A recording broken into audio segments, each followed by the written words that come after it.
pas ngecek di bagian oli matic, ternyata di bagian baut tapnya itu ada gram-gramnya. Bayangin aja 76.000 tuh gila, mobil kilometer rendah banget loh. Sebenarnya jadi sebuah pertanyaan kan, itu nggak bisa deh dipakai bejek-bejek ataupun dipakai kickdown.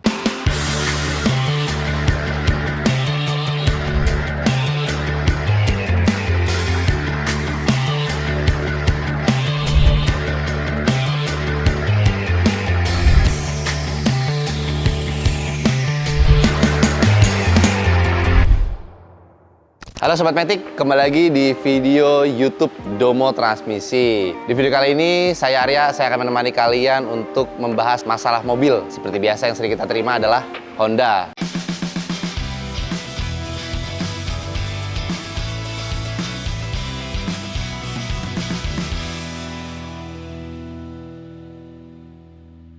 Mobil ini kita terima mungkin di tanggal 17 atau 18, gua agak lupa persisnya. Ini Jazz GK5 tahun 2017. Nah, mobil ini seperti biasa datang ke dealer resmi untuk melakukan perawatan servis, perawatan ringan sampai perawatan berat. Nah, tapi pas ngecek di bagian oli matic, ternyata di bagian baut tapnya itu ada gram-gramnya. Nah, akhirnya sama dealer disarankan untuk ke bengkel spesialis transmisi. Nah, akhirnya datanglah mobil ini ke Domo Transmisi. Nah, tapi sebelum kita ulas kendala mobil ini lebih jauh, gue mau ajak kalian keliling-keliling bengkel tentang mobil apa aja yang sedang kita kerjaan. Yuk kita lihat.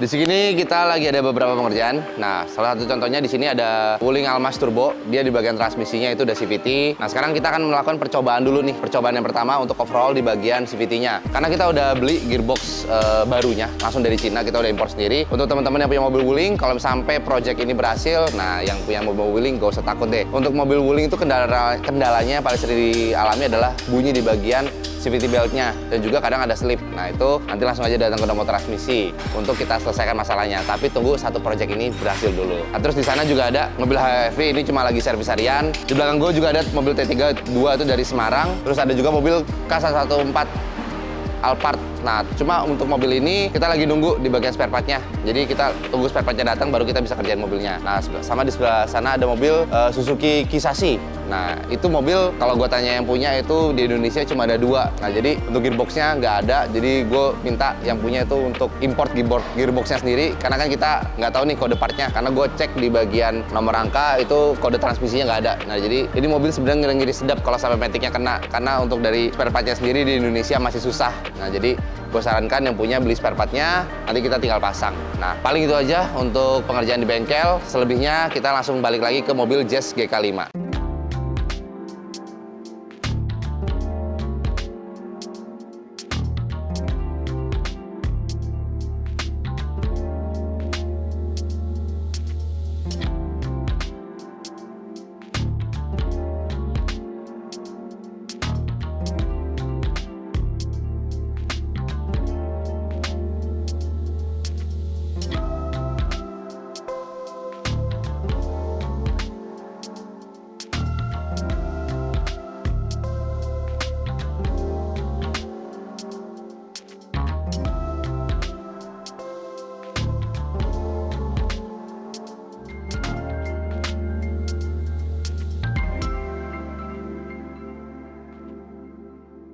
Oke teman-teman, sekarang kita lagi di dalam mobil Jazz yang waktu itu kita udah overhaul. Nah, sedikit review, mobil ini kan datang ke Domo Transmisi dengan kondisi di bagian beltnya itu belum putus, tapi udah ada rontokan. Kilometer mobilnya baru 76.000. Nah, kemarin kita udah turunin matic-nya, terus kita udah bongkar dan kita udah ganti di bagian steel beltnya. Waktunya gue cek apakah hasil pengerjaan kemarin itu hasilnya udah maksimal atau belum. Sebelum kita jalan, gue mau tes dulu maju mundurnya ya. Ini gue pindahin tuasnya ke D dulu.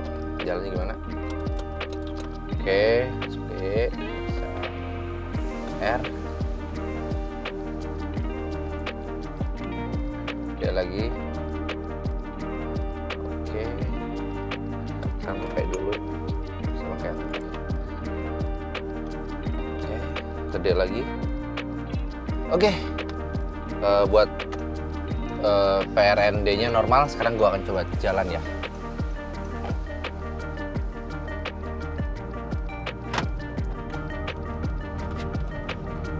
Ini kan Domo Transmisi Surabaya kan lagi buka ya guys ya. Oke, Domo Transmisi kita sudah buka di Surabaya, di cabang kontak. Nah ini kita hari ini langsung datang satu unit Pajero Sport.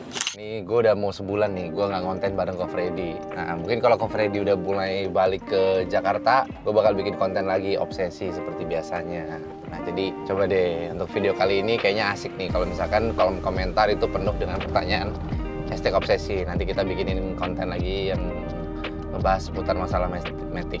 Tapi buat overall ini sejauh ini oke sih. Suka ada yang nanya, kalau misalkan posisi jalan kita taruh netral tiba-tiba boleh nggak? Boleh. Nih, gue udah naruh netral terus tiba-tiba gue masukin dia lagi. Itu aman guys, itu nggak apa-apa. Ini sebenarnya untuk mobil yang ada di bengkel. Ini kan Jazz satu nih. Di situ tuh di bengkel ada lagi 2 mobil HRV. Yang 1 kilometernya tuh baru 98.000. Itu di bagian belt CVT-nya udah putus. Nah ada lagi nih HRV datang baru di tanggal berapa sekarang, tanggal 22. Kalau itu belum putus, cuma udah mulai rontok. Kenapa sekarang kita lagi ngebahas kebanyakan Honda? Karena kasus yang lagi banyak sekarang ya Honda. Kenapa belum ada brand-brand lainnya? Ya itulah alasannya. Karena kalau misalkan lagi banyak Honda ya kita bahasnya Honda. Sebenarnya kita juga agak kaget sih. Mobil Jazz itu kan sebenarnya hitungannya mobilnya enteng, tapi kok beltnya bisa sering kayak ini? Awalnya gue pikir kasus yang sering terjadi di HRV adalah penyebabnya karena mobilnya berat, tapi ternyata enggak. Ternyata di mobil Jazz GK5 yang mobilnya notabene mobil enteng kecil, itu ternyata belt CVT-nya juga umurnya nggak terlalu bagus. Bayangin aja 76.000 tuh gila, mobil kilometer rendah banget loh. Kalau setahun itu bagi 10 aja, berarti sebulan itu cuma jalan 6.000-an kan. Nah mungkin teman-teman masih banyak yang bertanya-tanya kenapa mobil Jazz yang notabene mobil kecil, mobil ringan, tapi kok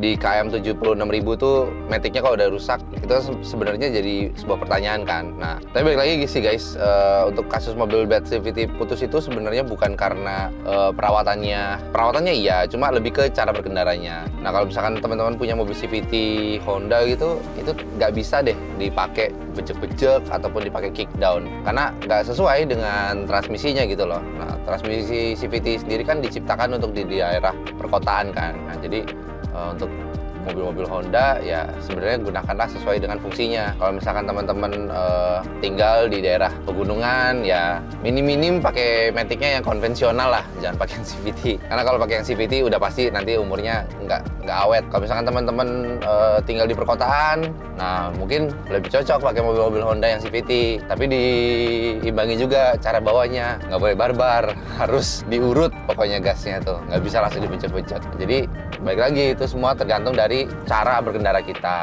Nah terus perawatannya di Honda fungsinya apa? Nah setiap 20.000 km itu kita cek di bagian beltnya ini ada yang rontok gak di bautnya itu kan, ada tuh satu bautnya ketika kita lagi buang oli matic-nya kan. Nah kalau misalkan ada yang rontok, nah itu bisa langsung diganti aja di bagian beltnya, nggak usah nunggu-nunggu lama. Ya paling itu aja sih kalau Honda, nggak macem-macem kan. Yang penting setiap 20.000 atau 15.000 ganti bagian olinya, nanti di situ bisa cek. Nah nanti setiap 40.000 ganti di bagian filter matic-nya ya kan. Honda ya gitu-gitu aja, nggak terlalu ribet dan nggak usah takut sebenarnya kalau mau beli Honda. Kalau teman-teman mau beli mobil Honda kilometer rendah atau kilometer tinggi, datang aja ke Domo Transmisi, nanti kita bantu untuk lakukan pengecekan di bagian matic-nya. Kita cek masih ada nggak nih gram-gramnya, di bagian beltnya ada nggak. Nah, terus yang tinggal di Jabodetabek langsung aja datang ke Domo Transmisi pusat di Kelapa Gading guys, nanti kita bantu cek di bagian matic-nya. Nah ingat, nanti sebaiknya sebelum datang ke bengkel chat dulu ke admin buat reservasi ya kan, karena perharinya cuma terima 6 mobil.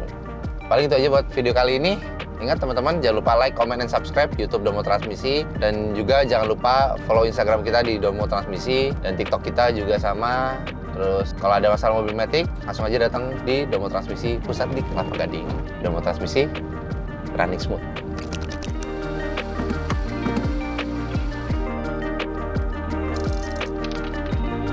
Domo Transmisi, running smooth.